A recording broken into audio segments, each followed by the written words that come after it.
여러분 안녕하세요. 김육혜입니다. 굿 인터넷 클럽 오늘 주제 정말 재밌을 것 같아요.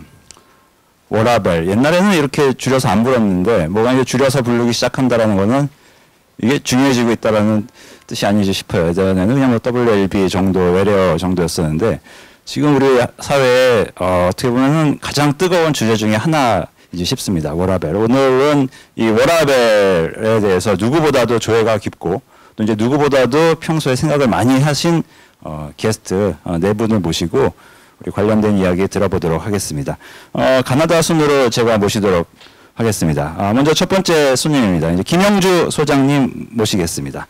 일생활균형재단의 WLB 연구소의 이제 소장님이십니다. 우리 일생활균형재단이라고 하면 이름부터 어떻게 보면 오늘 주제하고 딱 맞지 않습니까? 네.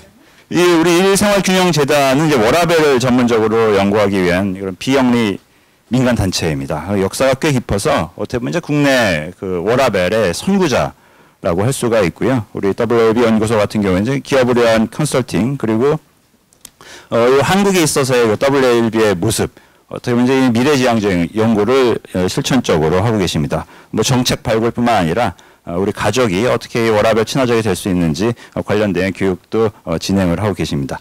오늘 많은 인사이트 주실 걸로 기대하고요.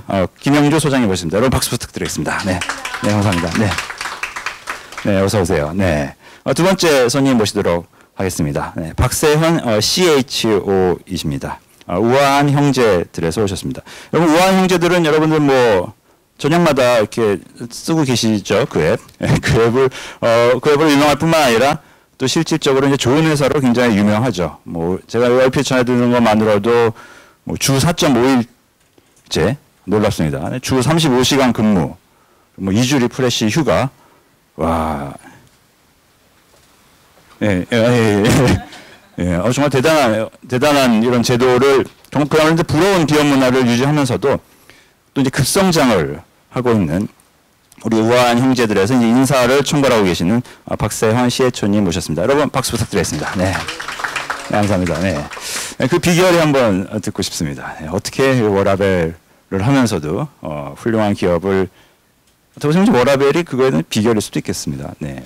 세 번째 손님 바로 이어서 모시도록 하겠습니다. 세 번째 손님 은진기 연구소장입니다.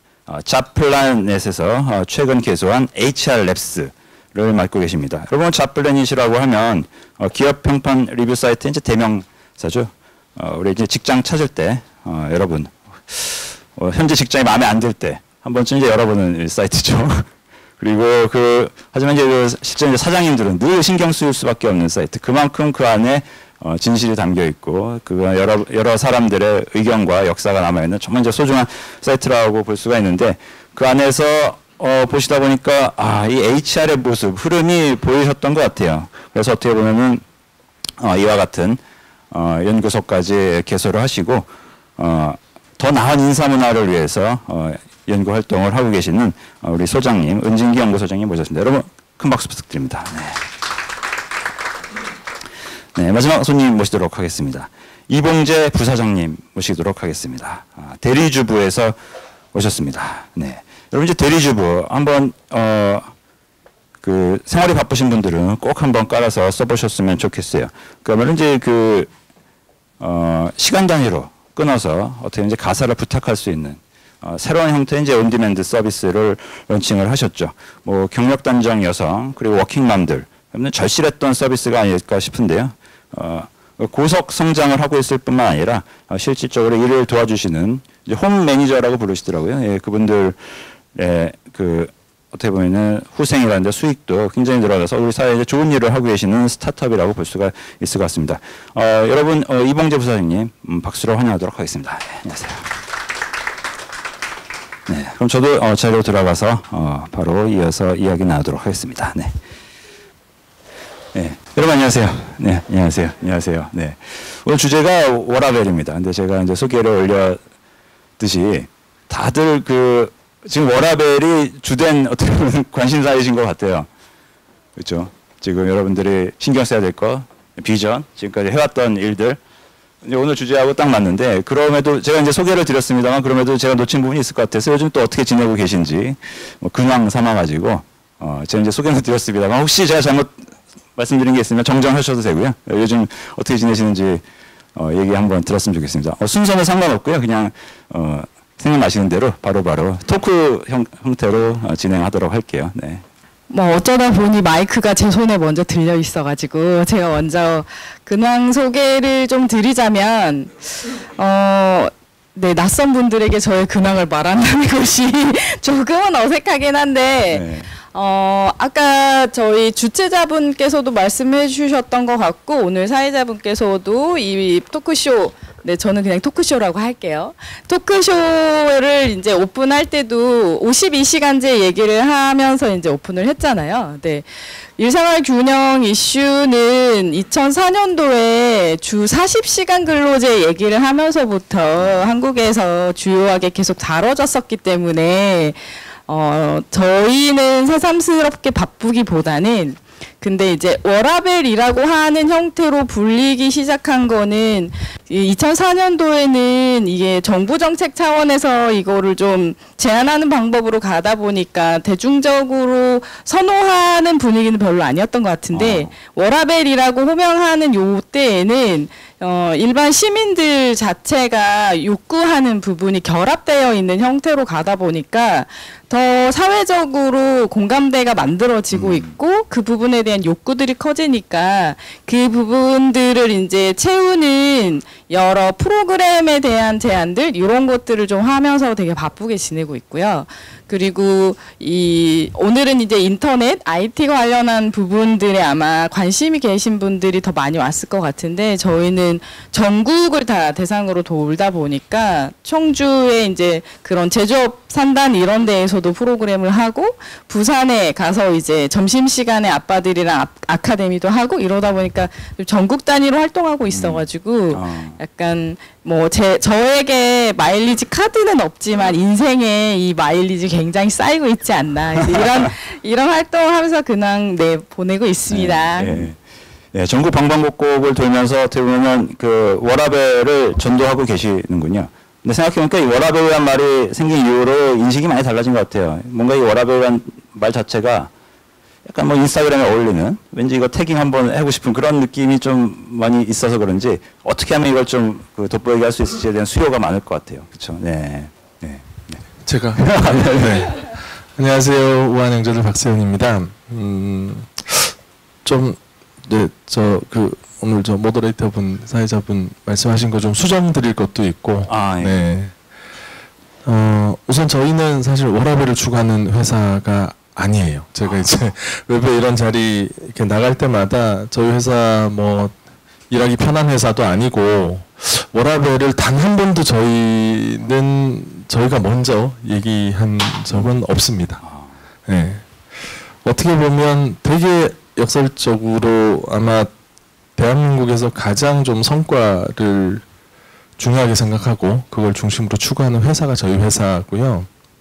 근데 지금 이제 저희가 뭐 아까 소개해 주셨던 4.5일제 35시간제가 직원들이 일과 생활의 균형을 가지라고 만든 제도가 아니고요. 성과를 극대화하기 위해서 만든 제도라서 네, 저희는 워라밸을 그게 사실 목적인 회사는 아니었는데 결과적으로는 이제 그런 제도들을 하나씩 만들어 가다 보니까 회사 성과도 좋아지고 결과적으로 구성원들의 일과 생활의 균형도 뭐 어느 회사보다도 더 잘 이렇게 그러니까 실제로 그 실현이 되는 모습으로 지금은 이제 비춰지고 있어서 네, 그 부분에 대해서는 결과적으로 저희도 나쁘지 않네요. 네, 그리고 제 뭐 개인적인 근황은 어제도 저는 9시 좀 넘어서 퇴근을 했는데요. 네, 어제는 전혀 네, 일과 삶의 균형이 지켜지지 않은 퇴근 시간이었는데 네. 이제 7월 1일부터 52시간제 물론 또 6개월 유예는 됐지만 기본적으로 노동 관련된 환경이나 제도가 많이 바뀌고 있는 상황에서 그동안 우한 형제들이 계속 해왔지만 저희도 또 이 환경에 대해서 또 다른 저희는 실험이라고 표현을 하는데 내부적으로 이제 여러 가지 또 다른 실험들을 준비를 하고 있고 지난주 저희가 이제 창립 8주년이었는데 그때 그 직원들 대상으로 지금 이제 검토하고 있는 실험 중에 하나를 또 발표를 했고요. 이걸 오픈을 해도 될지 모르겠는데 어차피 7월 1일부터 저희 시행할 거라서 네. 저희 그 우한형제들이 일 잘하는 11가지 방법 중에 하나가 이제 폐지가 됩니다. 그 하나가 뭐냐면 9시 1분은 9시가 아니다가 7월 1일부터 이제 폐지를 하게 되고 지난주에 저희 대표님이 선언하셨어요. 폐지된다. 그리고 직원들한테 앞으로 출근 시간은 7시다라고 농담을 하셨는데 네. 저희가 아마 출근 시간에 변화가 좀 있을 것 같습니다. 네. 아, 출근 시간이 더 빨라지는 건 빨라질 수도 있고요. 늦어질 수도 있고요. 예. 네. 그 부서마다 근무 특성에 따라서 출근 시간을 좀 다르게 네, 가는 실험을 네, 7월 1일부터 좀 해볼 생각이고 그런 것들 외에 이제 여러 가지들 실험들을 또 준비를 해야 되고 그걸 해야 되는 게 또 저희 부서기 때문에 네네. 네 저는 요즘 네 뭐 집에서나 회사에서나 예. 네, 여러 가지 그런 고민들 저희 대표님이 주로 이렇게 먼저 질러버리시는 스타일이시거든요. 그리고 거기에 대해서 좀 이렇게 검토하고 뭐 이거 녹음되거나 영상 찍히는 건 아니죠? 네. 녹음 찍히는구나. 네. 큰일이네요. 네. 4천만 명이 다 보고 있습니다. 네, 큰일 났습니다. 그래서 그런 부분들을 이제 좀 네, 검토하고 물론 이제 충분히 고민하시고 지르세요. 네. 네, 빨리 정정해야지. 네. 네, 그래서 저는 요즘은 조금 좀 시즌상 그 또 제 업무 특성상 일이 좀 많은 편이라서 네, 바쁘게 좀 지내고 있습니다. 네. 워라벨을 선언한 적은 없는데 주위에서 이제 다 워라벨이라고 얘기를 하는 그런 어떻게 보면은 네. 그 나는 열심히 공부 안 했는데 다들 공부 잘한다고 얘기해줘. 그냥 뭐 이게 학생이 그냥 기본적으로 공부해야지 해서 그냥 공부를 한 것뿐인데 전교 죄송합니다. 워라벨에 있어서는 이제 전국 1등. 근데 생각해보면 아까 말씀하신 거에 그 굉장한 어떻게 보면 인사이트가 들어있는 것 같은 이제 워라벨이란 게 사실 근본적으로 생산성이 충분하게 받쳐주지 않으면은 그냥 공연 볼래 끝나기 쉽잖아요. 그냥 다. 양적인 일하는 시간과 뭐 내 개인적인 생활의 균형의 의미는 아닌 것 같아요. 네네. 그러니까 짧은 시간 내에 얼마나 많은 성과를 그런 사람들이 모여 있을 때 자연스럽게 이제 워라벨이라는 성과도 나올 수 있는 거고. 네네. 저도 공감합니다. 그거를 강조해 주셨던 것 같습니다. 네. 그래서 좀 퇴근 일찍 하세요. 그래야지 좀 다른 분들도 부담 없이 집에 가시고. 전혀 뭐 저희 직원들 부담 안 느끼고 저보다 빨리 퇴근하고요. 뭐 지가 각자 알아서 하고 퇴근합니다. 네. 안녕하세요. 자플래닛의 은진기입니다.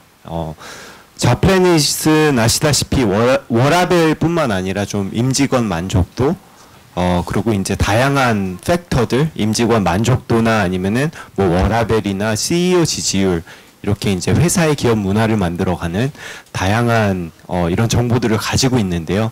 최근에 이제 HR 랩스에서는 이런 다양한 지표들을 가지고 사실상 기업 하나만 놓고 보자면은 본인들이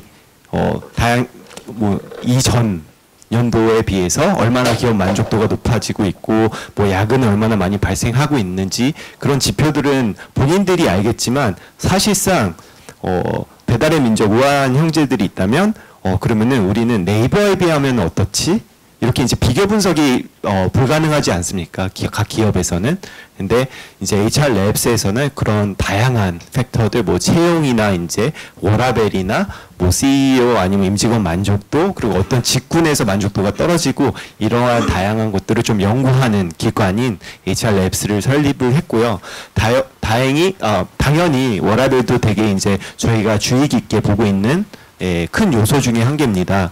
근데 방금 전에 이제 말씀하신 것처럼 이렇게 저희는 이제 통계를 수치를 몇 개를 가져왔어요. 그래서 이따가 말씀을 드리면서 이제 말씀을 드릴 텐데 재미있게도 최근에 이제 뭐 발표에 저희가 이제 지속적으로 서베이를 하고 유저 그 비헤이비어를 보고 이제 많은 연구를 하고 있는데 최근에 들어오는 신입생들은 1위 압도적인 1위가 지금 금전적인 보상을 제일 중요한 요소로 뽑고 있고요. 그리고 두 번째는 워라밸입니다. 그래서 워라밸이랑 이제 그 금전적인 보상이랑 거의 이제 1, 2위를 다투고 있는데 재미있게도 저희 수치를 이렇게 보면은 나중에 3, 4년 차를 지나면서 워라밸이라는 팩터는 요소는 나중에 제일 중요하지 않는 요소가 됩니다. 제일 중요한 요소는 그 리더십, 맞는 방향으로 리더가 이끌고 있느냐, 우리 회사를. 네. 그래서 그것 갖고 이제 빅데이터를 보다 보니까 많은 생각을 하게 되었고, 방금 말씀하신 것처럼 지금 우아한 형제들은 워라밸이 좋지 않는 기업이다, 별로 크게 신경을 쓰고 있지 않는 지표다라고 말씀하시지만, 지금 최근에 발표한 저희 이제 채용 경쟁력 관련해서도 선호하는 직장에서 항상 배달의 민족이 워라밸을 잘 지키고 있는 다른 회사들 대비해도 굉장히 압도적으로 높게 나오고 있습니다. 그래서 워라밸 되게 중요하게 이제 얘기를 하고, 저도 기존에는 여기 오기 전에는 뭐 삼성이라는 대기업에서 야근도 많이 하고 지냈는데 그게 지금 삶의 만족도에 있어서 그것뿐만이 아니구나, 워라밸도 중요하지만 네, 다양한 다른 요소들이 있구나라는 걸 많이 느끼게 되었고, 좀 더 세부적인 정보들은 나중에 이제 소개가 될 나중에 소개를 해드리도록 하겠습니다. 네. 네. 잘 모르는 그 신입사원 취업준비생들은 이제 워라밸이라는 거를 이제 굉장히 그 우러러 보지만 1년만 다녀보면은 네, 그 워라밸의 이제 실체를 깨닫게 돼요. 사실 워라밸이란 게 어떻게 보면 목표라기보다도 결과라고 볼 수도 있겠네요. 이제 두 분 말씀을 종합을 해보면. 네. 흥미로운 빅데이터 통계. 좀 이따 다시 한번 여쭙도록 하겠습니다. 네. 예, 안녕하세요. 그 대리주부를 운영하고 있는 홈스토리 생활의 이봉재입니다. 저는 뭐 이따가 이제 그 워라밸과 관련된 부분 말씀드릴 기회가 있긴 한데, 저희 대리주부는 일단 잠깐 소개를 드리면 사실은 뭐 가사 서비스 매칭 플랫폼이라고 이제 뭐 이렇게 직관적으로는 설명을 드릴 텐데, 사실 저희가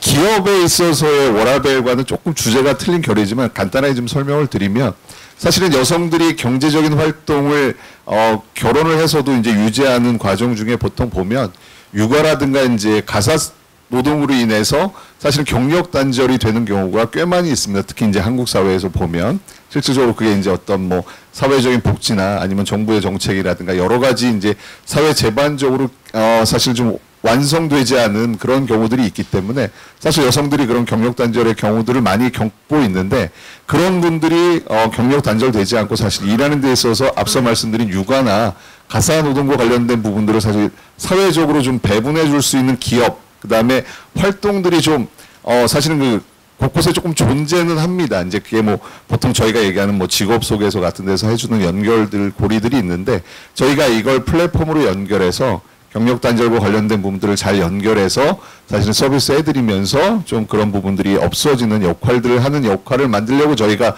사실은 이 서비스를 시작하고 지금 진행을 하고 있는데요.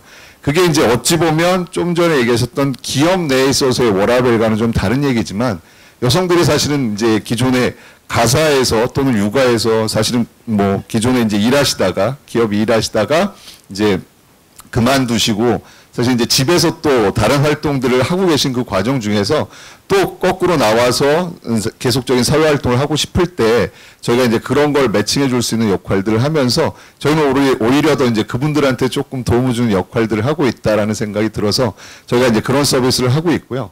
아마 기업 내에서 워라밸 관련돼서는 저희는 현재 작은 스타트업입니다. 뭐 인원도 한 30-40명 정도밖에 되지 않고 작은 기업인데, 뭐 저희가 여러 가지 노력들을 하고 있으나 뭐 여전히 부족하고 항상 해드릴 수 있는 게 훨씬 더 적고 뭐 그렇긴 하나 저희가 할 수 있는 노력들은 최선을 다해서 하나하나씩 좀 하고 있는데, 상세한 얘기는 뭐 추가적으로 진행하면서 하겠습니다. 예.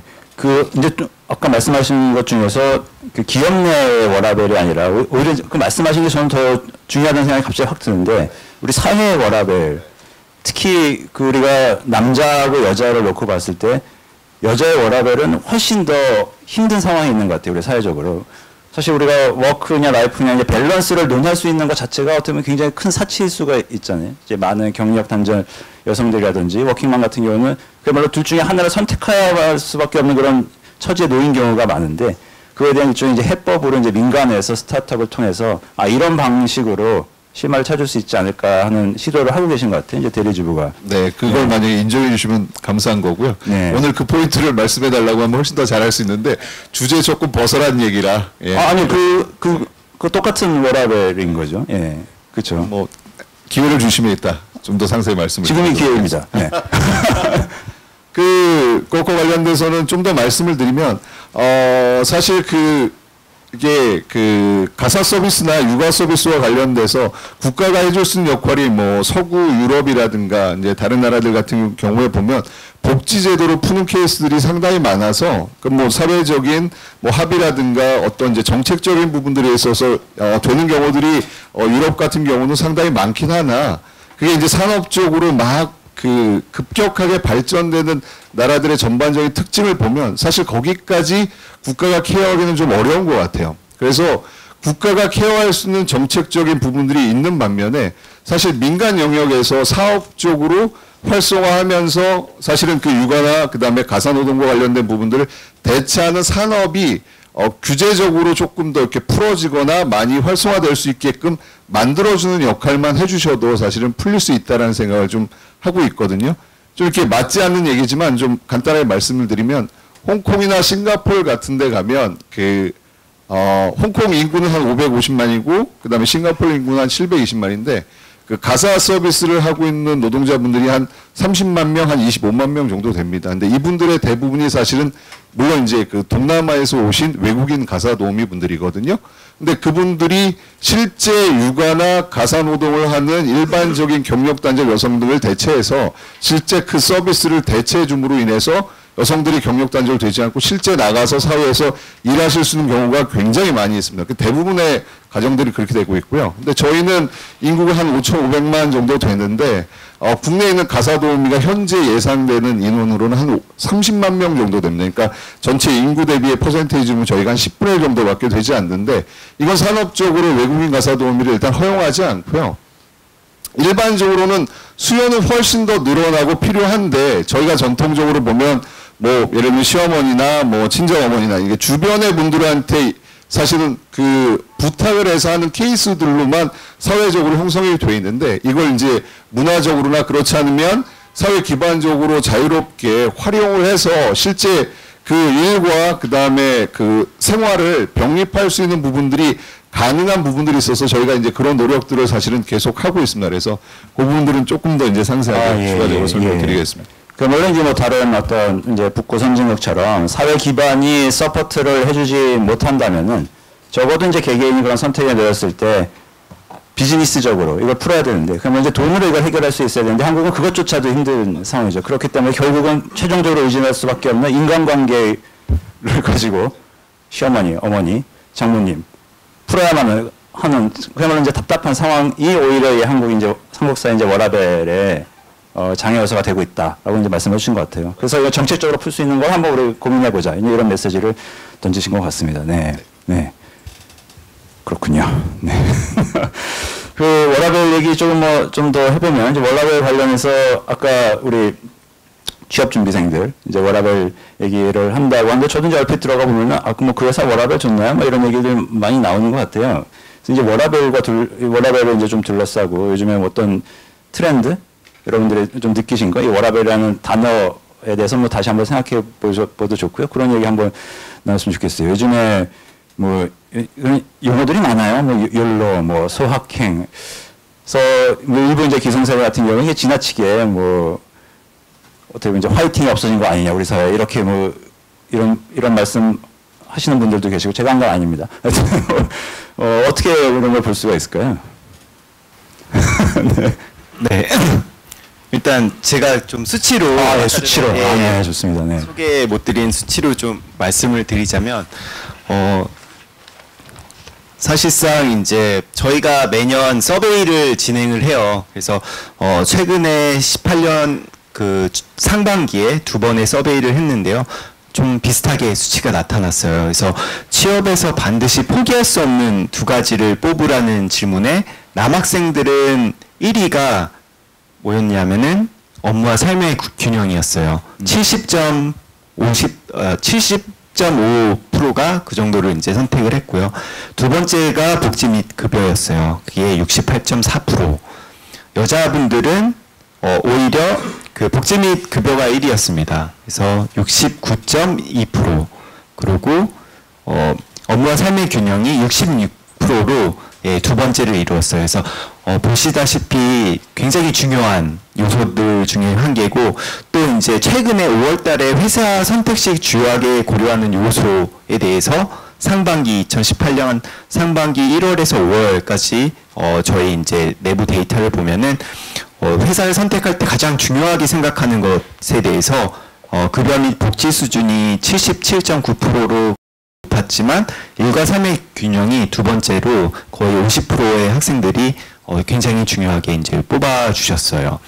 근데 의외로 이제 취업 준비생들이 중요하지 않게 생각하는 요소 두 가지 중에 가장 높았던 게 경영진의 마인드나 리더십 이쪽 부분이었는데, 이게 이제 58.9% 정도가 이제 그렇게 선택을 했어요. 그리고 취업할 그 워라밸 부분은 한 18% 정도로 거의 한 그 5가지 항목이었는데 거의 이제 끝에서 두 번째로 선택을 하셨어요. 근데 나중에 이제 이직자 실제로 이제 기업을 다니시는 분들한테 저희가 이제 여쭤봤을 때는 기업 만족도와 이제 상관관계에 대해서 말씀을 이제 여쭤봤는데, 가장 별로 크게 상관없다에 대해서 그런 상관관계가 나타났던 것이 워크라이프 밸런스였어요. 그리고 가장 중요하게 생각한다, 나의 만족도와, 그것은 이제 아까 전에 말씀드린 것 같이 CEO, 매니지먼트, 그래서 리더십이나 이제 CEO의 이제 전략 방향이었고요. 두 번째는 기업 문화였고요. 세 번째는 그 이제 급여, 그리고 이제 가장 높던 급여가 이제 세 번째로 밀렸고, 네 번째는 본인의 성장이었어요. 그래서 저 같은 경우는 이제 기존에 그 삼성에 있을 때 전 세계를 돌아다니면서 해외 이제 주재원들이나 이제 로컬 인력들 관련된 교육도 이제 진행을 했었는데요. 그때는 이제 만약에 LA 가서 그런 강의를 하게 된다면 오후 4시부터 이제 차가 막혀요. 그리고 그쪽에서는 은진기 그 당시 책임이었는데, 책임님 3시 반에는 교육 끝내주세요. 그렇게 얘기를 많이 했어요. 왜냐하면은 법규상 캘리포니아가 굉장히 법규가 그 미국 내에서도 워라밸 관련돼서 굉장히 그 직원들 편에 굉장히 우선시하게 되어 있거든요. 그래서 그것을 좀 굉장히 철저하게 지키는 편이고요. 근데 이제 한국에서는 이렇게 다니다 보면은, 그래서 한국에서 열심히 하셨던 주재원들이 미국을 가게 된다면 굉장히 컬처 쇼크를 받아요. 왜냐하면은 본인은 맨날 밤 10시, 11시 주말 출근에 워라밸 없이 지내서 능력을 인정받아서 해외로 주재원으로 뽑혀서 보내줬는데, 그쪽에서는 특히 이제 미국이나 이런 선진국들에서는 4, 5시면 이제 퇴근을 다 하니까 되게 열받는 거죠. 어떻게 나는 여기 와서 잘하는 걸 보여줘야 되는데 여기 있는 친구들은 5시면 집에 다 가고, 한국에서는 상상도 할 수 없는 일이 일어나고 있어서 그때부터 이제 많이 틀어집니다, 사이가. 그래서 그때 이제 많이 느꼈던 것은 좀 그 본인이 원해서 이 워라밸이라는 것을 이제 본인이 그 일에 의미가 있어서 늦게까지 야근을 하고 정말 이제 성취를 하고자 하는 사람들이 미국에도 있어요. 그래서 뭐 IB나 컨설팅은 80시간 이상 일을 하잖아요, 일주일에. 근데 이제 본인이 선택하에 그렇게 하는 사람들이 있다는 거지, 많은 사람들은 워라밸을 지킬 수 있어요. 본인이 이제 5시면 퇴근하고 한국말로 그 이제 칼퇴근, 그냥 정시 퇴근이죠. 그것은 너무나도 당연한 요소인데, 한국에서만 유독히 본인의 부장이 앉아 있으면 가기 좀 그런 거고, 회의가 언제 생길지 모르니까 본인의 스케줄을 본인이 짤 수가 없는 그런 문화인 것 같은데, 어떻게 본다면 그게 반칙이죠. 왜냐하면은 전 세계에 있는 많은 글로벌 기업들은 시간을 지키면서 그렇게 이제 운영이 되고 있고, 당연히 이렇게 이제 특출을 하고 이제 굉장히 중요한 부분에 계신 분들은 그분들은 늦게까지 일을 하고 능력을 인정받고 그만큼 급여를 더 받고 아니면 승진이 빠르던가 그렇게 되면은 오히려 더 공정한 사회인데 한국은 그렇게 급여를 많이 받고 중요한 핵심 자리에 있는 사람이나 아니면 저 밑단의 그 사원들까지 동일하게 그렇게 근로를 시키다 보니까 워라밸이라는 게 좀 지켜지지 않는 것이 아닐까라는 좀 생각을 하게 되었습니다. 제가 완전히 주제에서 벗어난 이야기를 했죠. 아니. 그 워라밸에서 중요한 어떻게 이제 분모에 해당하는 이제 근무 시간이 내가 어디서 한 건지 아니면 남이 시켜서 한 건지 분위기 때문에 한 건지에 따라서 이제 굉장히 달라진다는 말씀을 해주신 것 같아요. 네네.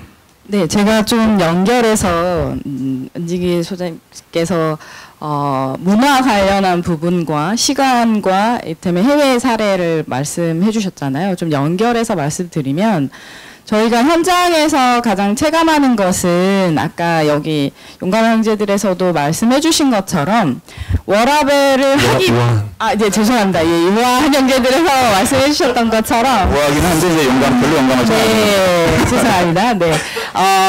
이게 목표가 워라밸이 아니라 우리 회사 자체가 가지는 이 업무 관리의 특성인 것 같아요.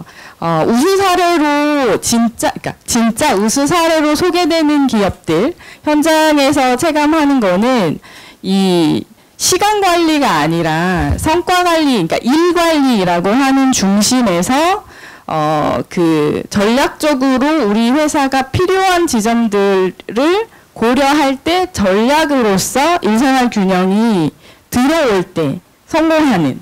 그래서 그것이 진짜 이 생산성에도 도움이 되고 그 생산성이라고 하는 거에 배변에 깔려 있는 것들은 그 그러니까 우리의 업무 특성에 맞는 적당한 일이라고 하는 시간, 그 몰입할 수 있는 시간의 특징들이 다 다르니까 그것들을 섬세하게 설계한 그 우리 회사의 특징 전략으로서 그것들이 제시됐는데 이게 일생활 균형이라고 하는 걸로 해석돼서 소개되는 측면이 있는 것 같거든요. 그러니까 실질적으로 목표가 워라밸이 아니라 네네. 우리 회사에 적합한 업무 시스템이라고 하는 거를 설계하는 과정에서 시간이 설계되고 업무 방식, 의사소통 방식, 공간의 방식 이런 게 이제 들어왔는데 결과적으로 해석하니까 그게 일생활 균형이 되고 있더라. 그래서 생산성이 높더라. 네네. 이렇게 되는 거고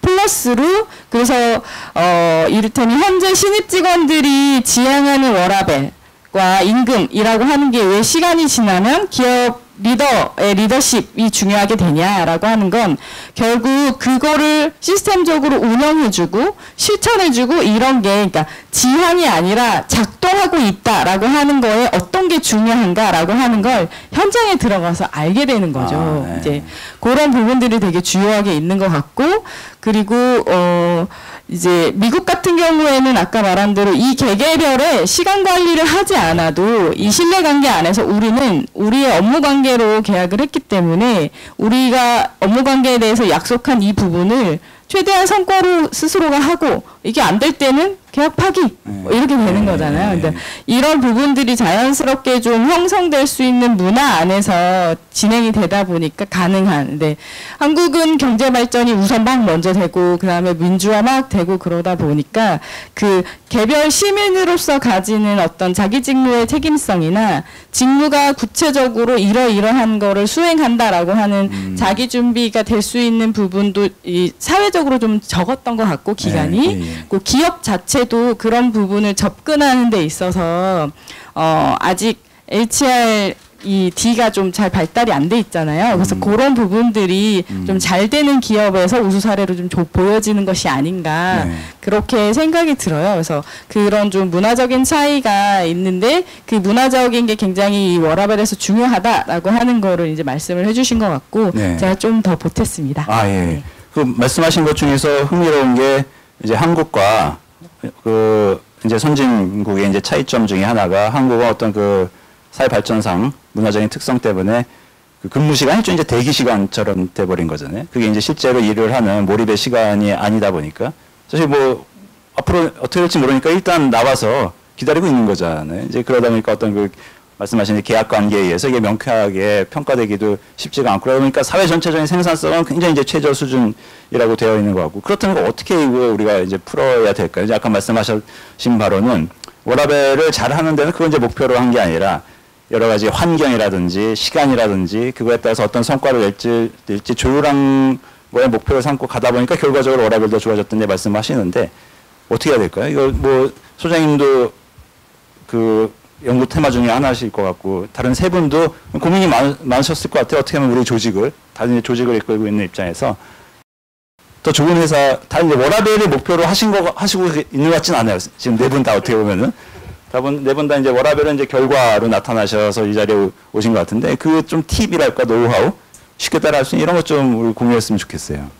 네, 우선 저부터 말씀드리면 저희 단체는 재단은 2010년도에 이제 오픈을 했고 네. 그때는 일생활 균형이 아니라 일가정 관련한 이슈였어요. 네. 그래서 여성 아까 이제 대리주부께서도 말씀해 주셨지만 여성들이 왜 지속적으로 경제 활동을 하지 못하냐 그 네. 부분에 대한 어떤 고민들을 해결해 보는데 기여하겠다라고 하는 활동을 하다 보니 이게 사실은 여성의 문제가 아니라 같이 일하는 모든 사람들에게 중요한 문제이고 이게 모두에게 공감이 될 때에 그게 실질적으로 달성이 된다. 이게 하나랑 그리고 이 의사소통이 지금은 상하관계에서 이렇게 결제 라인 수순으로 되어 있지만 일생활 균형에 있어서는 팀 단위에서의 의사소통이 굉장히 중요하고 그래서 중간 리더의 리더십이 대단히 중요하고 이런 부분들이 이제 계속 데이터랑 현장에서 확인이 됐고요. 그러면서 저희가 드는 더 근본적으로 전반의 일생활 균형이 되려고 하는 공통점들을 만들 때 결국 그 접촉면들의 의사소통 관계에서 하고 싶은 말이 충분히 될 수 있게 하는 게 굉장히 중요하더라고요. 그래서 이제 뭐 최근에 지난주에 구글에서도 이야기했던 것처럼 각 팀 단위에서 도대체 이 생산성의 차이가 왜 나냐. 그러니까 구글 자체가 워낙 높지만 그 내부에서도 이게 왜 나냐라고 하는 걸 측정했을 때 결국 그 팀 단위에서 얼마나 의사소통이 자유롭게 그러니까 한국에서는 눈치를 사실 보잖아요.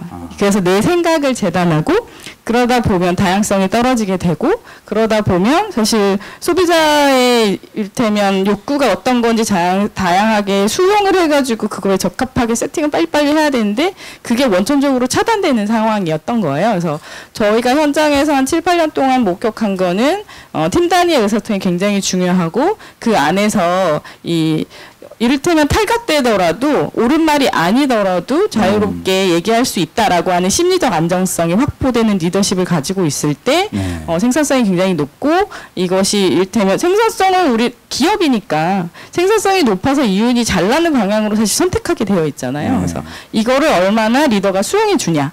그러면 이제 수용이 되면 사실 40시간 일하는 것보다 35시간 일하면 생산성이 높아. 그러면 이제 그래 그리로 가자 이렇게 되는 기업들이 결과적으로 일생활 균형이 되고 생산성도 유지가 되고 이런 방향으로 가더라고요. 네. 그러니까 기업 활동이라는 결국 이제 사람들이 모여서 하는 건데 그 각각의 팀원들을 사실 이제 라이프 스테이지마다 그 다른 사정이 있고 이 각자를 움직이게 하는 방식이 다른 거잖아요. 이 사람들의 사정을 들어주는 게 결국은 이제 중간 관리자 역할이고 또 팀원들의 입장에서는 자기가 말을 하지 않으면 그래서 눈치만 보면 이게 계속 이제 불만이 쌓이고 이게 가동되지가 않는데 결국은 그 각각 개별 팀들의 문화 그리고 문화를 만들어내는 중간 관리자가 중요하다 이런 말씀하신 것 같아요. 네. 팁 좀 알려주세요. 네. 네. 제가 이제 올해로 인사 17년째 하고 있는데 한 10년 전부터 대학을 가서 3학점짜리 강의를 그러니까 그 특강 형식으로 한 학기씩 이렇게 하고 있거든요. 2009년, 10년에 만났던 그때 당시 취업을 준비했던 친구들하고 지금 만나고 있는 친구들하고 불과 약 그 10년 사이에 사고, 그러니까 일과 내 삶과 직업과 성공에 대한 사고가 그들끼리도 굉장히 달라요.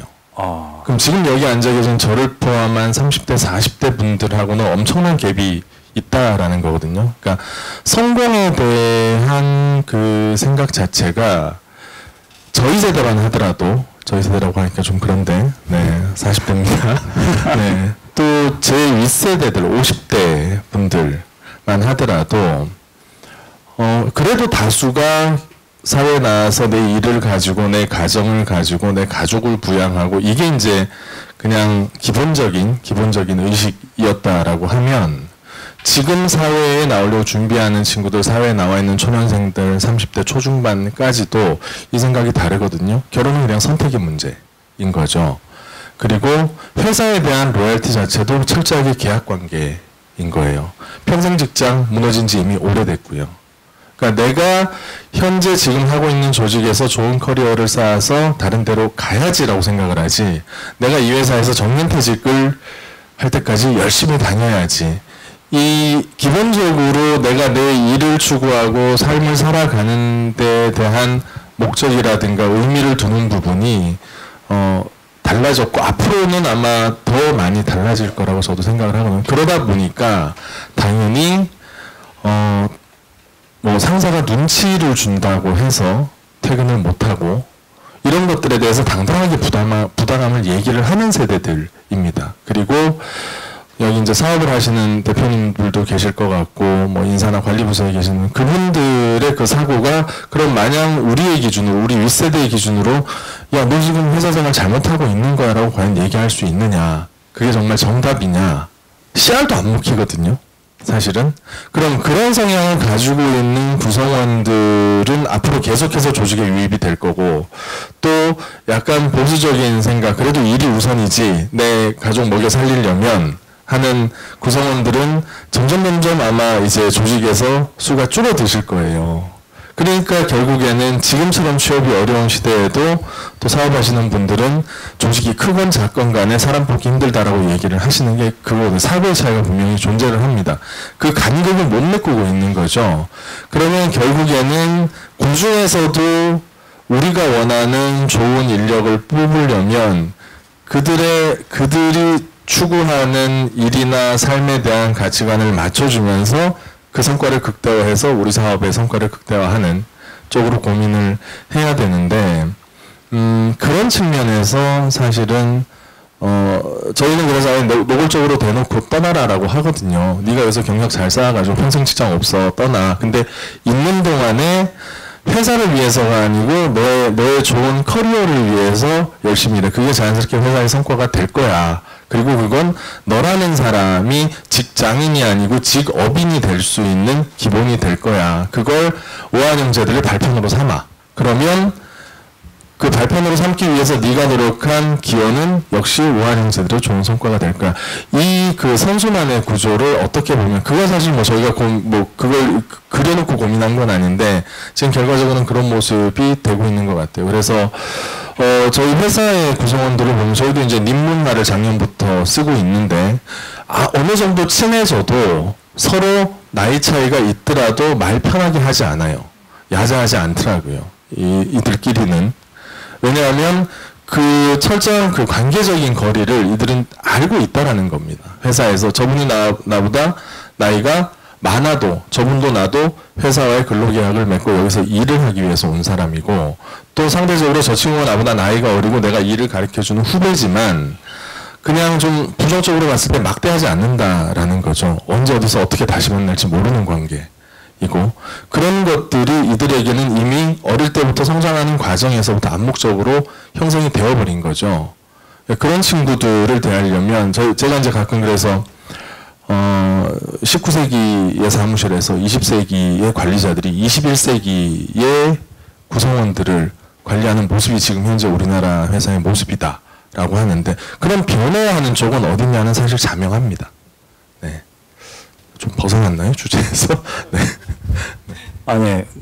그러면 뭐 그냥 우리가 바뀌면 됩니까? 네, 저는 회사와 네. 그 회사에서 상대적으로 더 큰 권한과 책임을 가지고 계시는 분들이 변하는 게 옳다 그르다의 문제가 아니잖아요. 네. 그게 지금의 어떤 트렌드를 맞춰가고 회사의 성과를 계속해서 유지할 수 있는 가장 현실적인 방법이라고 생각을 예. 어차피 뭐 네. 우리라고 해서 죄송합니다만 네네. 우리는 대체될 것이기 때문에 맞습니다. 네. 네. 근데 그럼부터 어떻게 바뀌어야 되나요?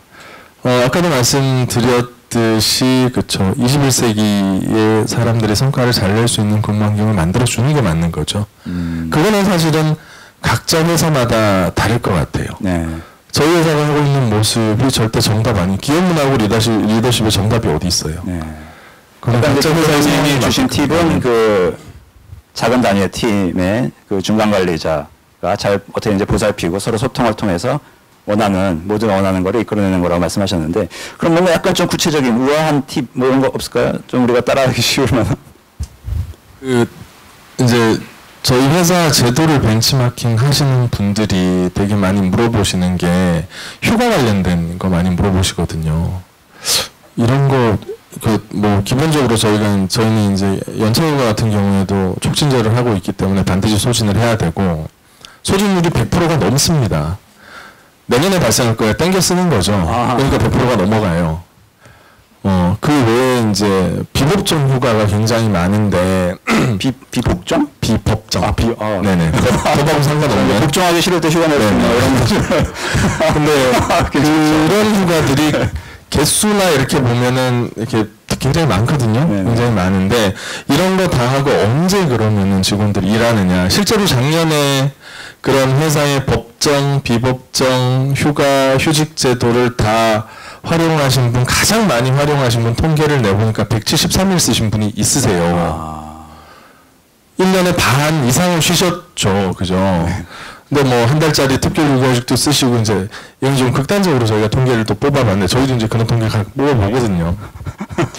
근데 이제 그런 휴가들을 몇몇 이렇게 딱 보면 사실은 생산성에 과연 크게 영향을 미칠까 하는, 조금만 더 깊게 들여다보면 휴가 개수만 본다면 굉장히 많이 노는 것 같은데, 하나하나 이렇게 들여다보면 예를 들면 우한 어린이날 같은 경우에 5월 5일 외에 4일이나 6일 날 아이가 있는 엄마나 아빠 그 구성원들에게 하루 더 휴가를 주는데, 지금 저희 기혼율이 40%가 안 된단 말이죠. 거기다가 아이가 있는 율은 그보다 더 작은 거죠. 그럼 전체 직원에서 10%도 안 되는 직원들이 사실 이 혜택을 보고 있는데, 상대적으로 직원들에게 그 심리적으로 주는 효과는 굉장히 크고요. 또 이걸 마음껏 활용할 수 있는 직원들 같은 경우에는 그걸 본인들이 활용을 함으로 인해서 심리적으로 다음에 이렇게 회사를 나오거나 그 휴가를 가기 위해서 좀 더 일에 몰입을 합니다. 그러니까 그 생산성을 유지하기 위해서. 분명히 사람이 그 회사에서 회사에다가 쏟아낼 수 있는 에너지라는 거는 분명히 한계가 있는데, 그 부분을 보완을 언젠가는 해야 된다라는 거죠. 그러면 그게 결국에는 생산을 떨어뜨리지 않는 요인이 되는 거예요. 그리고 이걸 지켜보는 직원들, 가끔 저희 직원들 그런 부분만 얘기하거든요. 우리 회사는 결과적으로 봤을 때 기혼 직원들, 또 아이가 있는 직원들을 위한 제도가 되게 많아요 라고 얘기를 하면서도 그게 그냥 그 노골적으로 싫다라는 표시는 아니에요. 내가 언젠가는 저 혜택을 받을 수 있겠구나라는 사실 기대감도 가지는 거고요.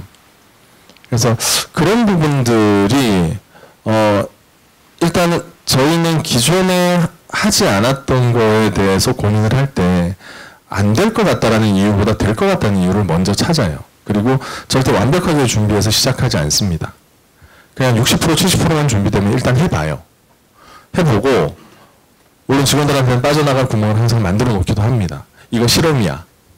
이거 법이랑 아무 상관없기 때문에 해보다가 생산성이 떨어지거나 만족도가 우리가 생각했던 것보다 높지 않거나 비효율적이다라고 생각하면 언제라도 중단할 수 있다라고 전제를 깔고 시작을 해요.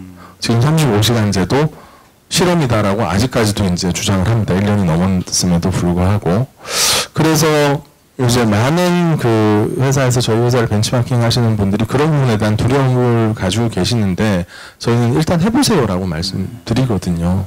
그게 반드시 법적으로 강제로 해야 되는 게 아니라면 하시다가 아니다 싶으면 중단하시면 되잖아요. 근데 해보지도 않고 계속해서 이거 안 될 거야라고 생각을 하시면 결국 아무것도 못 하십니다라고 저희는 말씀을 드리거든요. 저희 회사에서 일을 하고 있는 분들도 다 다른 회사에서 경력을 쌓고 오신 분들이 많고, 어느 날 갑자기 하늘에서 뚝 떨어져서 배달 민족 만든 사람이 아니기 때문에 마찬가지거든요. 특성도 그렇고. 우한형제들이 일하는 사람들은 뭐 다 사고가 좀 이상하거나 뭐 약간 또라이 기질이 있거나 이런 것도 아니라는 거죠. 저희도 삼성에서 오신 분도 있고 LG에서 오신 분도 있고 현대에서 다 그런 분들인데, 그런 포텐을 회사에서 사실은 끄집어내지 못했다라는 차이만 있는 것 같아요. 네. 말씀 듣다 보니까 지금 다른 기업에서 흔히 좀 보기 힘든 제스처가 하나 있었는데 사실은 믿는 것 같아요. 신뢰. 그 네, 구성원을 신뢰했기 때문에 네, 맞습니다. 그 신뢰에 어떻게 보면 약속을 무너뜨리지 않기 위해서 네. 그 신뢰에 걸맞는 행동을 하게 되고 또 이제 그게 일종의 문화가 돼서 그 신뢰를 유지할 수 있는 구성원들이 또 이제 신규로 들어오고 그리고 네. 다수의 직원들은 선량합니다. 네. 다수의 직원들. 다수의 직원들은 선량합니다. 이건 분명하고요. 그러면은 선량하게 회사와 본인의 삶을 신뢰하고 잘 지켜나가는 다수를 위한 고민을 할 거냐, 아니면 이걸 악용하고 오남용하고 뭐 이걸 가지고 어떻게든 이 빈 구석을 어떻게 잘 활용해가지고 뭐 이렇게 악용하는 그 직원들을 위해서 제도를 만들 거냐. 그 직원들은 소수의 그런 직원들은 그냥 강하게 제재를 하면 되지. 야, 이런 케이스가 나왔기 때문에 앞으로 이 제도는 더 이상 못하겠어 라는 선택이 맞느냐. 네. 저희도 항상 그 고민을 하거든요. 네. 저희라고 뭐 그런 직원들이 없겠습니까? 네. 근데 그 부분에 대해서 그런 직원들을 찾아내서 강하게 징계를 하고 하지 말아라 메시지를 주지, 이런 사고가 터졌기 때문에 이 제도를 없애지는 않아요. 네. 우리 사회가 그게 흔히 중요한 것 빠지는 같습니다. 오류인데 네, 그거를 정반대로 하신 거에 이제 큰 팁이 있었네요. 네. 네, 굉장히 어려운 그리고 이제 정답이 없는 주제다 보니까 간단한 팁은 있기가 되게 힘든 것 같아요. 왜냐하면 전반적인 회사의 뭐 규모나 이제 그 전략이나 아니면 이제 뭐 산업별로 굉장히 또 틀릴 거고요. 생산직이 많은 회사 가서는 또 전혀 다른 이야기가 나오겠죠. 근데 이제 가장 큰 문제는 제가 봤을 때는 인사 쪽에서 지금 이렇게 용감하게 실험을 할 수 있다는 것은 그리고 직원들의 신뢰를 할 수 있다는 것은 인사평가에 대한 자신감이 있기 때문이에요. 근데 많은 경우 한국 회사들의 HR은 선진국 대비 몇십 년은 뒤처져 있다고 생각을 하거든요. 전 세계에 나가서 같이 일을 해봐도 한국 사람만큼 로열티 있고 똑똑하고 열심히 일하는 사람들은 없는데 지금 결과는 참담합니다. 왜냐하면은 몰입도가 가장 떨어지고 항상 또 이제 뭐 임직원 만족도나 그런 면에서 효율성에 있어서도 항상 하위권을 차지하고 있는데 그 이유가 성과평가를 제대로 할 수 없기 때문에 인사 역할에서 상사들이 일단 앉아있지 않으면 불안한 거예요. 네. 사무실에서 열심히 일하는 모습을 보이지 않으면, 굳이 쇼잉을 하지 않으면 불안한 거죠. 일을 안 하는 것 같지. 하지만 구글도 이제 빡세게 일하는 문화지만, 네, 성과 평가가 너무나도 명확하고 360도 피드백도 너무 잘 돼 있고 이런 데에서는 이 사람이 출근을 하든 재택근무를 하든 마음이 편해요. 왜냐하면 스케줄이 굉장히 명확하게 돼 있고 데드라인이 명확하고 그것을 지키기 때문이에요. 네. 근데 한국에서는 뭐 이제 허다못해 그 job description 그 채용 공고부터 굉장히 명확하지 않고 롤이랑 responsibility 자유가 그 이제 권한과 책임이 함께 주어지지 않기 때문에 그 점에서 이제 가장 문제점이 있는 것 같아요. 그래서 일단 앉아 있어야 되고, 네, 회의도 그냥 미리 이제 예약을 해서 이제 외국에서는 사장님이 그냥 갑자기 부를 수도 없고 항상 예약을 해야 되고 이런 게 이제 일반화돼 있는데 그런 스케줄링도 불가능하고 그래서 항상 계속 나오는 게 임직원 만족도랑 계속 상관관계가 높은 게 자율성이거든요. 50시간을 일을 하더라도 본인이 선택해서 50시간을 일을 하면은 만족해요. 다만 여기서부터 이때까지는 무조건 다 앉아서 있어야 돼. 예, 그런 좀 다양성이 부족한 점들이 가장 큰 문제고 그거에 기인을 하는 것은 이유는 어쨌든 인사적인 평가에 대해서 예, 좀 더 세분화되고 그 커스터마이징 되고 개인화돼야 될 것 같습니다. 그 좋은 이제 저도 미처 생각하지 못했던 것 같은데 우리가 이제 평가라고 하면은 저기 약간 차가운 느낌이라고 하는데 그 평가가 사실은 아까 우리 말씀해주신 그 신뢰를 지키기 위한 굉장히 중요한 기둥 중에 하나였네요. 그러니까 내가 열심히 그야말로 이제 선의를 위해서 선량한 구성원이 돼서 열심히 일하면은 내가 옳은 평가를 받을 수 있다라는 그게 전제가 되어 있지 않으면은 나 이렇게 노나 그냥 뭐 빈둥빈둥 되나 결국 똑같다라고 하는 거에 있어서 어떤 신뢰관계도 안 생긴다라는 말씀이시잖아요. 그래서 평가가 굉장히 중요하고 그거에 있어서 우리 사회, 우리 기업이 굉장히 뒤처져 있다. 그거를 좀 우리가 복구를 해야 된다. 그러기 위해서 HR랩스가 좀 도와주고 뭐 이런 건가요? 네, 그렇습니다. 잠깐 홍보하셔도 됩니다. 네, 뭐 저희. 네, HR랩스에서는 이제 저희가 하고 있는 일이 네. 방금 말씀드린 그런 이제 임직원 만족도나 몰입도랑 네. 어떤 점들이 이제 상관관계가 있는지에 대해서 지금 계속 실험을 하고 있고 그런 다양한 지표들로 계속 이제 연구를 하고 있어요. 그래서 채용 관련해서도 어떻게 해야지 가장 효율적인 채널을 활용을 해서 홍보를 할 수 있고 분명 이제 사회가 너무 한국 사회는 너무 트렌디하고 급박하게 변하기 때문에 쓰는 다양한 활동도 예전에 삼성에 있을 때는 뭐 캠퍼스 리크루팅을 가고 기업 내부에 채용 홍보를 하고 이렇게 이제 많이들 하는데 그것보다는 사실상 지금은 취업 커뮤니티 이제 본인들이 이제 사람들끼리 선후배끼리 하는 말을 훨씬 더 신뢰를 하거든요. 그런 식으로 어떻게 변화하고 있고 어떤 채널이 가장 효율적이고 효과적인지 그리고 핵심 인력들이 어떤 요소들을 제일 중요하게 생각하는지 사실상 그 사람들은 의미 있는 일이 제일 중요하거든요. 근데 이제 한국 사회에서는 아직까지 제대로 된 CDP 이제 커리어 디벨롭먼트 플랜이 제대로 이루어지지 않는 경우가 굉장히 많고 그 다음에 이제 말씀드린 것처럼 거의 지금 이제 예전 세대까지만 해도 그러니까 저도 이제 40대인데 저희 이제 세대까지만 해도 아까 전에 말씀드린 것처럼 높은 급여 안정성이 제일 중요시했는데 요즘에 밀레니얼은 한국이나 외국이나 똑같아요. 거기 외국에서도 인사하시는 분들 만나면 그 different animal이라는 표현을 해요. 완전 그냥 다른 생물.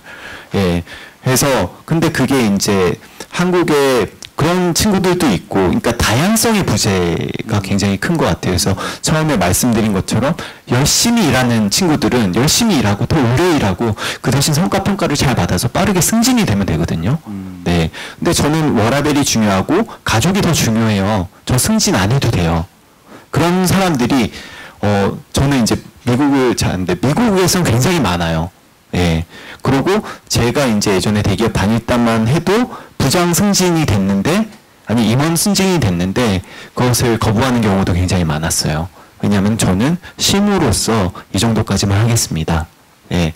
그래서 이게 이제 팁으로 빨리 바꿀 수 있는 것보다는 지금 과도기에 있는데 전반적인 그 윗세대들이 그 산업화가 한국은 굉장히 빨리 이루어졌잖아요. 그래서 다른 서양이 80년, 100년 걸렸던 것을 한국은 18년에 걸쳐서 이뤄내서 한 지붕 안에, 한 회사 안에 다양한 세대들이 있는데, 지금까지는 이제 그 윗세대들이 그 산업화에서 빡세게 일해야만 회사가 성장했던 그 세대들이 아직까지 주도권을 잡고 있고 기업 문화를 형성하고 있는데 이게 점차 변화하지 않을까?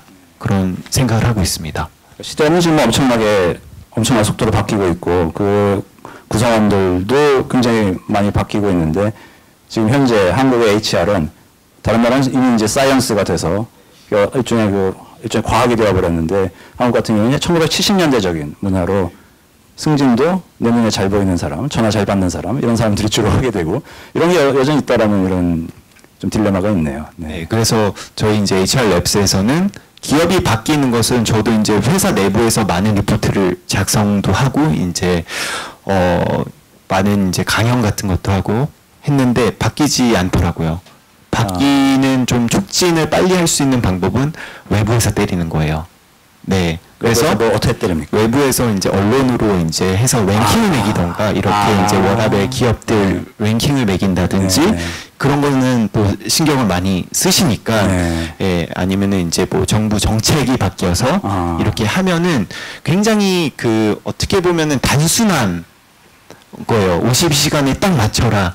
굉장히 단순하잖아요. 수많은 사업이 있고 이제 산업들이 있고 다양한 그런 이제 그 직무들이 있는데 그 맞추기라는 거의 불가능할 정도로 비현실적인 부분도 있지만 그런 게 나와 줌으로써 그래도 바뀌려는 의지가 있지 않을까? 네. 기존에는 효율성이 떨어졌던 게 밑에서 보고서를 쓰면 과장님이 한 번 보고 부장님이 한 번 보고 임원이 보고 빨간 펜 하면서 다 대기를 하고 있고 이런 게 없어질 수밖에 없지 않을까? 네. 그런 좀 생각을 하게 되었습니다. 네. 부장님. 네.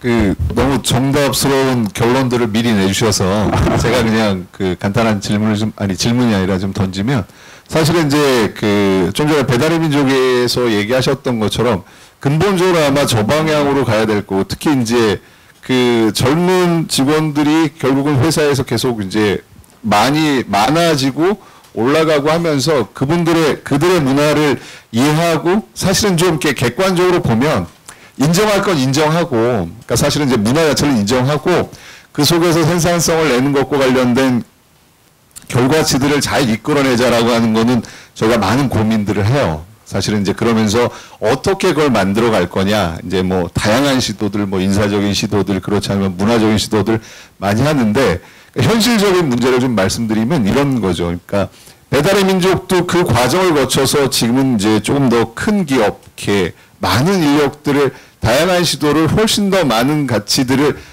시도해 볼 수 있는 거에 비하면 사실은 이제 시작한 작은 기업들 같은 경우는 사실 그걸 이렇게 선뜻하기가 좀 어려운 상황들이 좀 있습니다. 물론 하면 되죠.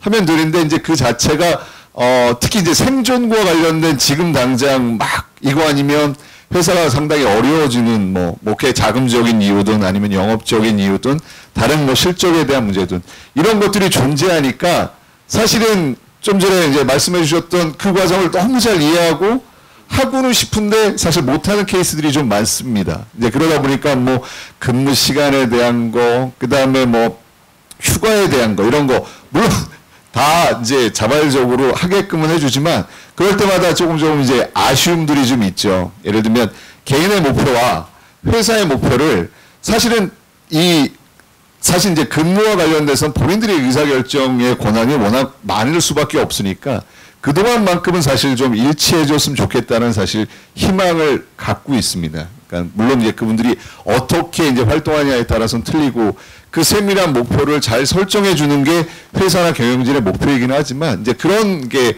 고민들이 항상 들 때가 많아서 물론 이제 전반적으로는 되도록이면 이 방향대로 가려고 하고 그렇게 많이 저희도 시도하고 사실 배민의 정책들을 많이 따라서 하는 기업들이 굉장히 많아요. 네, 그렇게 하려고도 많이 노력하지만 현실적으로는 계속 고민은 되고 그 자체가 어느 시점 되면 서로 맞을 거냐 이런 고민들은 사실 계속 하고 있습니다. 굉장히 현실적으로 공감이 되는 말씀이신데 그러면 이제 어느 날 이제 팀원이 저기 우리 우한 힘들들에서 이런 것도 한다는데요. 왜 우리 안 해요. 그리고 그 자플란에서 그런 거 막 쓰고 이럴 수 있잖아요. 이럴 경우에는 뭐 현실적으로 어떻게 해야 됩니까? 그야말로 일단은 뭐 이야기해서 할 수 있는 것들을 하고 못하는 것들은 못하겠지만 기본적으로는 그게 이제 뭐 여러 가지 휴가도 그렇고 기회 비용에 대한 사실 이제 리스크를 상당히 안을 수밖에 없어요. 왜냐면 저희가 이제 인력도 사실은 조금 더 여유 있게 뭐 이렇게 뽑을 수 있는 그런 것들이 아니니까요. 그래서 최대한은 서로 이야기하면서 맞춰갈 수 있는 쪽으로는 하는데 그래도 여전히 계속 딜레마는 생깁니다. 어떤 한 건마다 사실 케이스 바이 케이스대로 사실 풀어갈 수밖에 없고요. 스타트업들은 아무래도 그런 시점들에 많이 놓여 있어서 또 뭐 가령 예를 들면 아까 얘기한 대로 성과에 관련된 지표를 설정하는 데 있어서도 옛날에 뭐 기억하실지 모르겠지만 옛날에는 뭐 목표치에 뭐 150% 해라, 200% 해라 그럼 할당되면 그걸 반드시 하려고 했었는데 요즘은 자발적인 목표치를 설정하라 그러면 그렇게까지 설정 안 할걸요? 이제 근데 회사는 어떨 때 보면 가끔 뭐 2배, 3배 이렇게 사실은 본인들의 의지와 또 상관없이도 회사가 발전하는 케이스들도 있으니까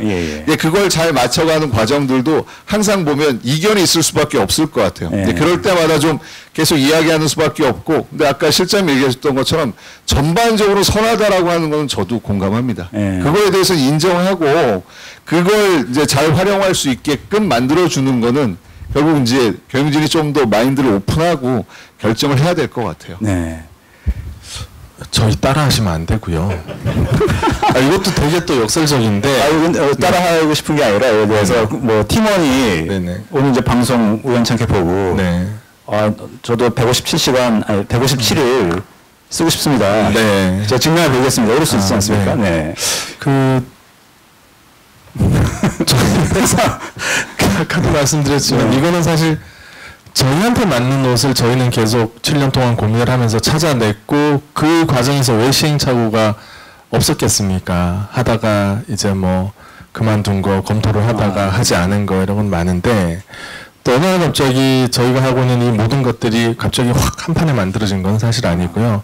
하나씩 하나씩 이제 회사 그 상황에 맞게 아까 뭐 자금 문제도 얘기하셨고 우한 형제들은 왜 그 과정이 없었겠어요. 뭐 2014년, 13년, 14년까지만 해도 그 코파운더 중에 하나신 저희 부사장님 같은 경우에는 매달 그냥 23일날 은행 쫓아다니는 게 일이었거든요. 급여는 줘야 되니까. 근데 회사에 돈은 없고.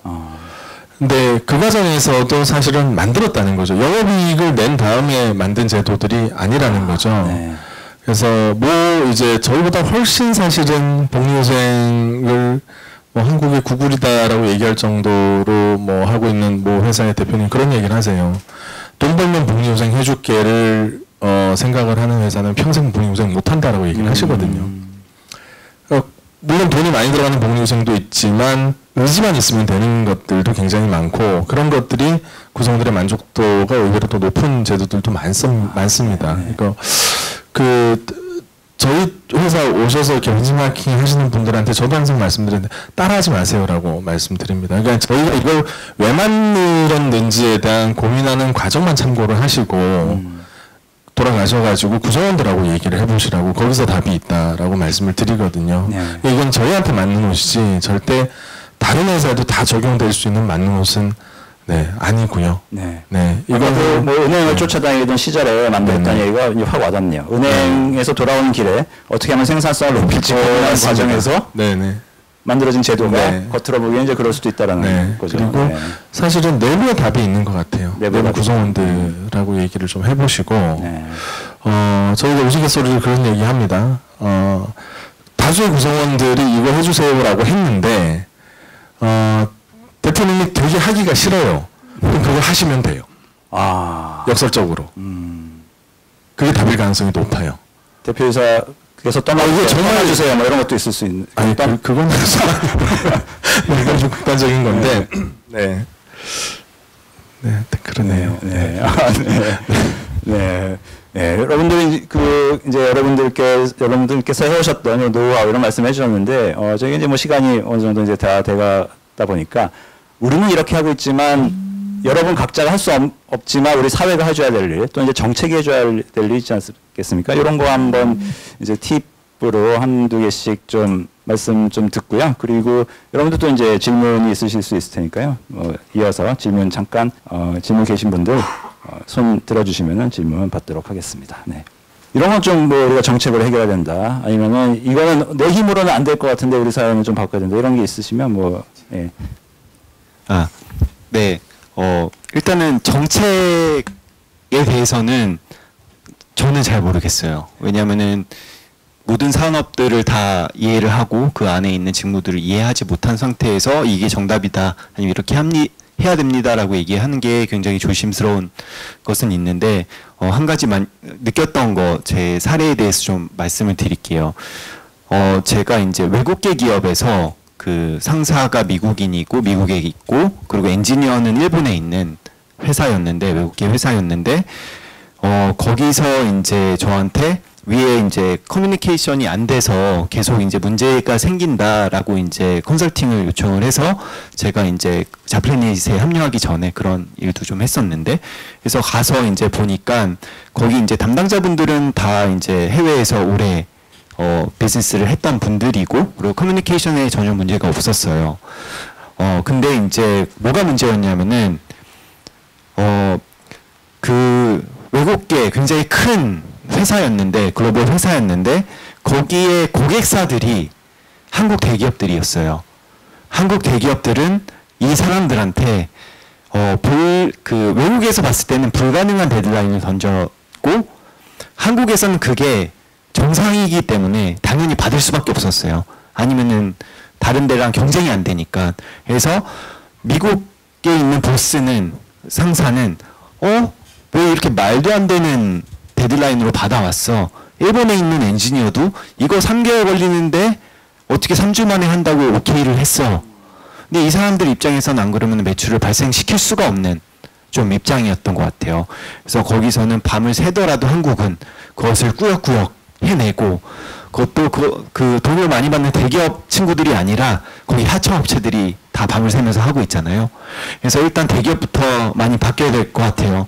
그래서 갑질이라고 하는 거, 예, 이런 게 이제 굉장히 많이 문제가 되는 것 같고, 저희 이제 그 자플래닛 내부에 야근이나 갑질이나 이런 걸 많이 보다 보면은 거의 하청업체에 계시는 임직원들이 많으세요. 네, 그래서 대기업들이 이제 먼저 좀 바뀌기 시작해야 되지 않을까? 예, 그런 생각을 좀 많이 하게 되었습니다. 워라벨을 망가뜨리는 일을 받아오는 거는 믿을 수 있는 하청이 있었기 때문인데, 네, 그 자체가 네. 큰 그리고 문제가 말도 안 되는 그런 네. 데드라인들을 네. 던지고 네. 한국에서는 그걸 또 받아서 다 하는 게 정상이다 보니까 네. 네. 그렇군요. 몸은 현답 같지만 사실은 정책적으로 보면 그 노동의 유연성이라고 하는 것 자체가 워낙 이제 세계적인 추세로 사실은 이제 뭐 예를 들면 그 정규직이라든가 이런 문제들도 이제는 세상의 구조 자체가 안정적으로 사실 채용하는 구조도 많이 사실 어려워지고, 본인들 스스로도 지금 계속 얘기하고 있지만 사실 직업 선택의 자유나 이런 것들이 뭐 워라벨 케이스 포함해서 뭐 평생 직장 이런 거 없고 자기가 원할 때 뭐 일을 하고 자기가 좋아하는 일을 찾아서 하는 것들 자체가 사실은 좀 일상화되는 것 같아요. 세계적인 추세도 그렇고. 근데 여전히 뭐 정부의 정책이라든가 이런 건 노동의 경직성들을 너무 따지고 사실 20세기의 근로기준법에 따라서 사실 너무 그냥 규정하고 있는 케이스들이 많다 보니까 그런 걸 오히려 많이 만들지 않아 주셨으면 하는 게 사실 오히려 정책적인 제안이라고 좀 볼 수 있습니다. 그러니까 오히려 정부가 이런 부분들과 관련돼서는 유연성을 조금 더 인정하는 쪽에 사실 오픈된 마인드로 있으신 게 낫지, 그걸 본인들이 주도하셔서 사실은 무언가를 만드시고 결정하신다라고 하는 건 오히려 전체적으로 보면 산업의 다양성이나 사회적인 역동성을 오히려 좀 가로막는, 그러니까 이게 의도하진 않지만 실제는 가로막는 역할들이 조금 더 많아서 어찌 보면 그런 것과 관련돼서는 시장의 소리에 기울이고 그냥 자율적으로 돌아갈 수 있게끔 만들고, 아주 크리티컬한 부분에 예를 들면 그 부분을 뭐 법적으로 꼭 해주셔야 될 부분은 아니라 그러면 그분들은 법으로 뭐 사실은 좀 규정하는 것 자체가 오히려 더 저는 부담이 된다, 이런 생각을 좀 갖고 있습니다. 그러니까 뭔가 좀 일자리를 만들려고 하는 그 정부의 선의가 시장에는 이상한 시그널을 줄 수도 있다라는 거네요. 그러니까 물론 뭐 일자리는 나라님도 먹고 하는 건지 모르겠습니다만, 그렇죠. 지금 결국 이제 뭐 우리 젊은 세대도 마지막 남은 경직됐지만 안전한 일자리인 공무원으로만 지금 다들 내달리고 있지 않습니까? 이거 자체도 좀 문제인 것 같은데 그런 취지에서 말씀하신 것 같아요. 네. 그 한 나라의 생산성의 30% 후반대가 특정 기업에서 나오고 있는 게 사실 우리나라 경제 구조거든요. 이게 굉장히 기형적인 구조인데, 네. 반대로 말하면 그 대한민국 독립 이후에 국가가 정책적으로 이런 구조를 조장을 했다라고밖에 볼 수가 없어요. 이제 와서 여기에 대한 이제 그나마 좀 다행스러운데 비판의 어떤 시각도 나오고 경계에 대한 시각도 나오는데, 반도체가 3년 안에 중국 업체에 따라잡힐 거다라는 예측은 이미 5, 6년 전부터 나왔는데 거기에 대해서 어떠한 준비도 하지 않았고요. 2010년 이후에 스타트업, 마치 그 2000년 초반에 인터넷 붐처럼 스타트업과 이 모바일 혁명이 일어났고 거기에 대해서 스타트업 육성에 대한 얘기들도 그때부터 계속했는데 결국 결과적으로 그동안 보여줬던 모습은 규제였습니다. 최근에 플러스가 70%를 구조조정을 하고 결국은 기존의 이제 기득권 집단의 어떤 이해상충 관계에 밀려서 제대로 된 합리적인 토론이나 정책에 대한 얘기들을 해보지도 못한 채 다른 거 모르겠고요. 일자리 창출 얘기를 하고 있고 뭐 제발 이 우리나라 헌법보다도 더 오래된 이 규제, 제조업 기반 80년대 중심의 이 규제부터 좀 없애줬으면 좋겠어요. 언제까지 계속 이렇게 갈 건지. 중국 같은 경우에는 스타트업이 나왔는데 기존의 법과 상충을 하게 되면 이 법을 없앱니다.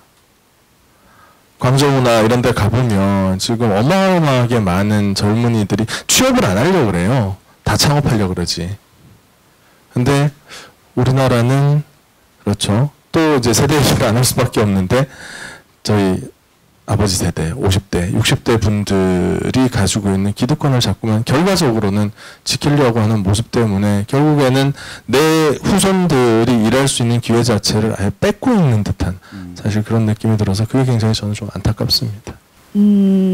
저는 제가 바라는 부분은 일생활 균형 관련해서도 정부 부처의 최소 5개 부처가 이 사업들을 분야별로 하고 있거든요. 아, 그렇습니까? 체감하지 못하고 계시죠. 네. 네. 사실 이런 부분들이 좀 문제인 것 같아요. 그러니까 굉장히 주요하게 아젠다를 던지고 있지만 이 주요한 만큼 얼마나 구체적으로 정부 자체에서도 방향성을 가지고 협업하고 있냐라고 하는 부분에 있어서는 물음표거든요. 그래서 이 사회 자체적으로 아까 처음에 말씀드렸던 것처럼 노동시간 관련한 문제와 일생활균형 문제는 이미 21세기 이 밀레니얼 이후에 더 본격적으로 중요하게 제시하였지만 구체적으로 그것들이 어떻게 채워질지에 대해서는 아직도 얘기하지 못하고 있는 지점이 있기 때문에 이런 고민들을 좀 빨리 시급하게 종합적으로 했으면 좋겠고, 그리고 정부 정책도 역시나 성과 중심으로 정책을 짜더라고요. 그러니까 지금 상황에서는 사실 아까 말씀하신 대로 예방적으로 이미 10여 년 전부터 준비했었어야 할 부분들이 준비되지 못하고 문제가 터지니까 규제하는 방식으로 이제 접근을 하고 있어서 그런 부분들에 아마 근본적으로 좀 고려를 해서 정책의 방향이 맞춰져야 하지 않나. 그러니까 이제 저희는 또 현장과 정책의 중간 사이에 있는 단체 영역이다 보니까 약간 그런 부분들이 좀 보이고 그런 부분들이 좀 개선됐으면 하는 바람이 있습니다. 그래서 전체적으로 어쨌든 오늘의 얘기가 워라밸과 52시간제 시간에 대한 규제 문제였는데 그 방향성에 대해서 종합적으로 어떤 컨트롤 타워와 그러니까 정부 정책의 평가, 그러니까 되게 평가 중요하잖아요. 근데 정부 정책에 대한 평가 틀은 없어요, 사실.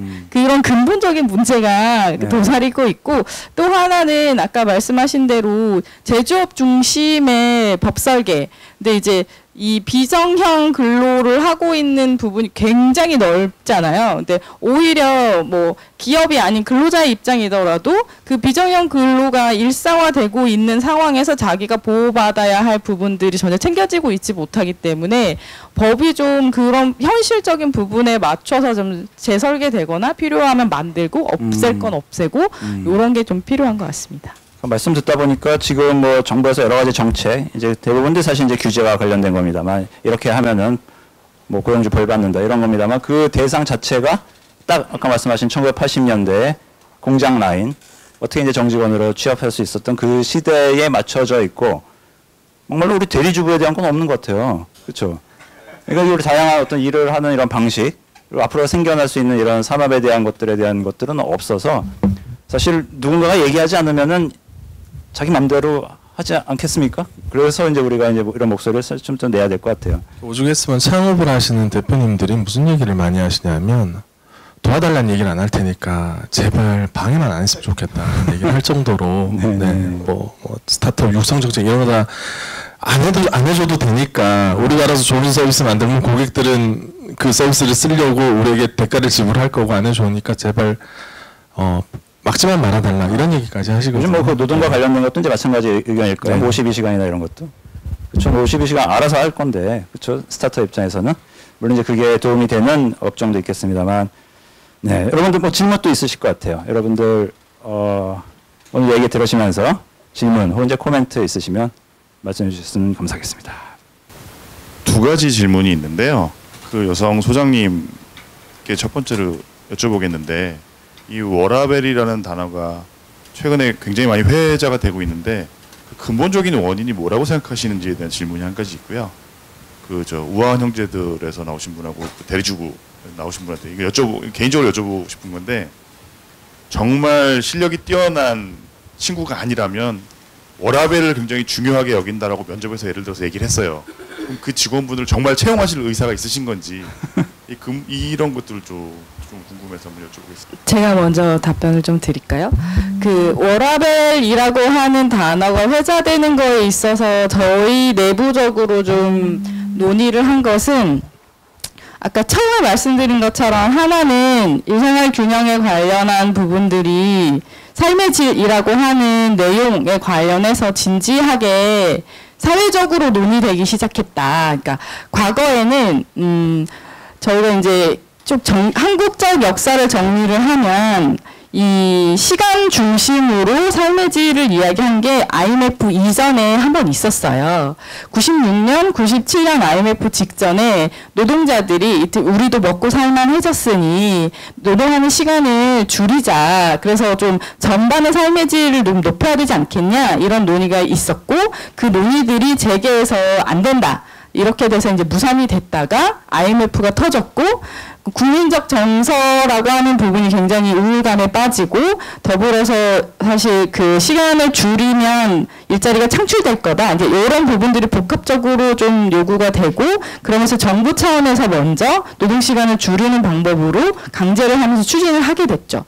근데 이제 그때랑 다른 거는 이 시민들 자체가 특히 이제 2030의 세대 자체가 자기 삶에서의 욕구하는 부분, 그러니까 의식이 다양한 이 생애 경험 안에서 청소년 시기의 다양성과 자기 권리의식이 굉장히 높고 그리고 부모 자본이 예전에 형제가 많을 때는 쪼개져서 갔지만 지금 이제 집중되는 상황에서 권리의식도 높아졌고 그래서 자기 욕구도 늘어난 거와 더불어서 한 가지는 이제 말씀해 주셨어요. 평생 직장이라고 하는 부분이 없기 때문에 본인들 스스로가 이 조직에서 로열티를 스스로 생산하면서 계속 있을 수 없음이라고 하는 거를 알고 있는 건 거죠. 그래서 내가 여기서 희생해서 보상받을 수 있는 부분이 명확하지 않다라고 하는 부분을 알고 있고 청소년기에 이 사람들은 IMF를 경험했기 때문에 내 부모가 사실 내 부모의 얼굴을 별로 본 적이 없는데 그렇게 고생한 사람이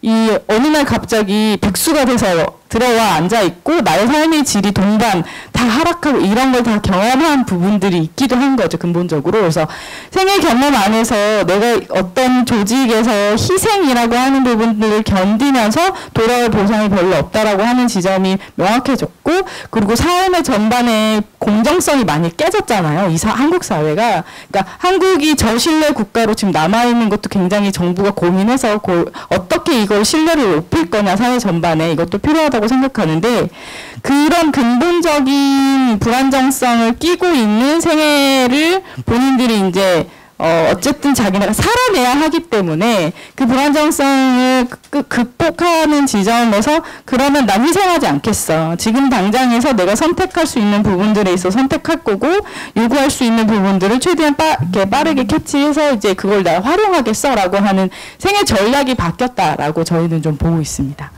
네. 실력은 없는데 워라밸을 중시하는 후보자 결론은 안 뽑습니다. 심지어 워라밸을 중시하지 않고 정말 성실해요. 성실. 굉장히 또 부지런할 것 같아요. 그러니까 굉장히 열심히 할 것 같아요. 근데 실력은 없어요. 안 뽑습니다. 네, 답이 되셨는지 모르겠는데 이거는 상대적으로 저희가 이 친구에게 물리적으로 양적으로 오랜 시간의 근로를 강요하지 않을 자신이 있기 때문에 네, 저희도 역시 네, 실력이 있고 여기서 말하는 실력은 결국에는 성과를 낼 수 있고 본인의 개인적인 삶도 중요하게 생각하는 구성원을 저희는 네, 뽑습니다. 그래서 인터뷰할 때 그 저희 회사의 복리후생 제도라든가 이런 것들을 너무 좋아서 이렇게 이직하려고 한다라는 후보자들은 저희는 다 떨어뜨려요. 네, 모든 인터뷰에서 어떤 직무든지 간에 네, 기본적으로 저희 면접관들은 아마 다 떨어뜨리는 걸로 제가 알고 있습니다. 네, 그분들은 회사에 대해서 환상을 가지고 오시거든요. 저희 그런 회사 아닌데, 저희 그냥 회사인데, 민간 기업인데, 네, 마치 여기가 본인의 삶을 구제해줄 약간 네, 이렇게 보시는 분들은 네, 저희 굉장히 경계합니다. 네. 결론적으로는 일반적으로 이제 취업 신청하거나 사실 면접 보러 오는 직원들도 저희 같은 기업들은 적어요, 정말. 그러니까 이제 좋은 인재들 사실 모시고 싶은데도 불구하고 뭐 레벨도 있고 뭐 여러 가지 이제 복지제도 뭐 이런 것들 워낙 워라밸도 생각하시고 또 자기 어떤 그런 부분 고민하시니까. 근데 결론적으로 말씀드리면 저희도 마찬가지로 워라밸이라고 하는 기준은 뭐 평가의 대상이 되지는 않습니다. 그러니까 그 작은 내에서 자기가 사실 성취할 수 있는 그 업종에 맞게 자기가 성취할 수 있겠다라고 하는 목표의식과 그걸 잘할 수 있다라고 하는 자신감만 주로 보지 그걸 주로 보지는 않아서 예, 그렇게 답을 드리겠습니다. 네. 네. 마지막 질문으로 모시겠습니다. 기업을 하는 입장에서 오늘 말씀 잘 들었는데요. 그 워라밸이 지금 많이 회자되고 있는데 그 워라밸을 얘기하는 거하고 이 동시에 이 한국인이 그렇게 일을 많이 하는데 생산성이 떨어지는 것에 대해서는 언급이 안 되고 있다는 거예요. 어떻게 보면 굉장히 중요한 얘기인데, 그리고 어떻게 보면 일과 지금 어떻게 보면은 굉장히 어떤 개념을 갖다가 이 가치관을 갖다가 재정립을 할 때라고 봅니다. 회사에 가서 쉽게 그냥 주식 차트나 이런 거 보면서 굉장히 자랑스럽게 얘기하고, 그러고 일본에서는 하다못해 회사에 가가지고 이 지금 저기 휴대폰 충전을 하는 것도 이 도둑질이라고 생각한다는 그런 말이 있는데, 이런 거에 대해서는 얘기를 안 하고 전부 워라밸만 얘기를 한다는 거예요. 그거는 한 번쯤은 이제 결혼을 동시에 해야 되는 상황이 왔다고 이제 보고, 저기 오히려 가장 와닿는 얘기는 그 박세원 CHO님이 말씀하신 중국에서는 이 말을 하면은 다 창업을 한다고 하는데, 한국에서는 지금 제 친구들한테도 제가 나중에 창업을 해라 그렇게 하면 질색을 합니다. 망한다고 생각을 하는 거죠. 그러면은 지금 와가지고 이제 한국이 뭐 지금 그 굉장히 바뀌고 있잖아요. 적폐 세력이 또 없애진다고 하고, 어떻게 보면 그거는 경제적인 적폐인데 어떻게 해야지 이 전환기를 만들 수가 있느냐, 그거에 대해서 뭐 정답은 없겠지만은 의견을 한번 듣고 싶습니다. 오늘 테마를 마무리하기에 아주 딱 좋은 질문을 해주셨어요. 네. 대표님이신 것 같은데요. 네, 굉장히 많이 쌓이신 게 많으신 것 같습니다. 이게 사실은 선후관계가 콜럼버스 달걀 같아요. 회사에서 오래 앉아 있는 걸 바랬고, 그런 사람들이 칭찬을 받았고, 그런 사람들이 승진을 했고, 제 첫 회사가 사실 생각이 나는데 7시 20분에 출근을 해서 11시 12시까지 다들 앉아 있어요. 그러다 보니까 어차피 저녁에 앉아 있어야 되니 분위기가 낮에 일 안 하시는 거죠. 몰아놨다가 저녁에 일을 하시는데, 말씀하신 대로 네, 생산성은 현격히 떨어지고 일하는 시간은 늘어나고, 그게 미덕인 줄 알던 시대가 있었는데 이제는 그 시대가 바뀐 것 같고요.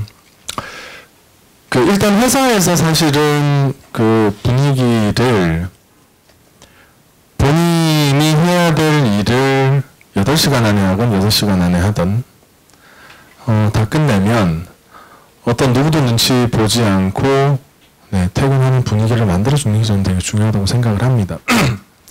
저희가 계속 시간대를 줄였잖아요. 주당 근무 시간 40시간에서 35시간 바로 간 게 아니고 37.5시간을 거쳐서 35시간으로 갔거든요.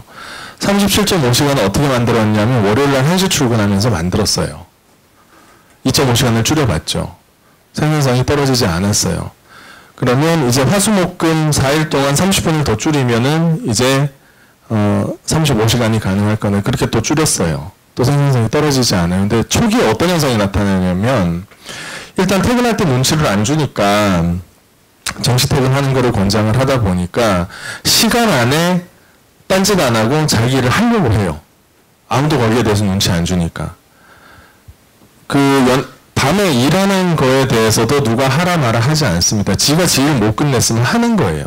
근데 분위기가 예전처럼 반대로 이제 야근하고 회사에 오래 앉아 있는 게 미덕인 분위기에서는 그렇게 앉아들 있는데, 그게 결국에는 내가 지는 듯한 느낌을 주는 분위기를 만들어주면 제 시간에 갑니다. 낮에 딴짓 안 하고요. 주식창 안 열어놓고 커피 안 마시고 담배 안 피고 뭐 미국 얘기하셨는데 미국에도 일하는 거 보면 낮 시간 동안에 점심시간도 아까워서 샌드위치 씹으면서 지휘를 해요. 그리고 다시 퇴근을 하거든요. 사실 이런 분위기를 처음에는 그게 그동안에 그 반대로 이렇게 일을 해온 사업장의 분위기가 하루아침에 절대 안 바뀌죠.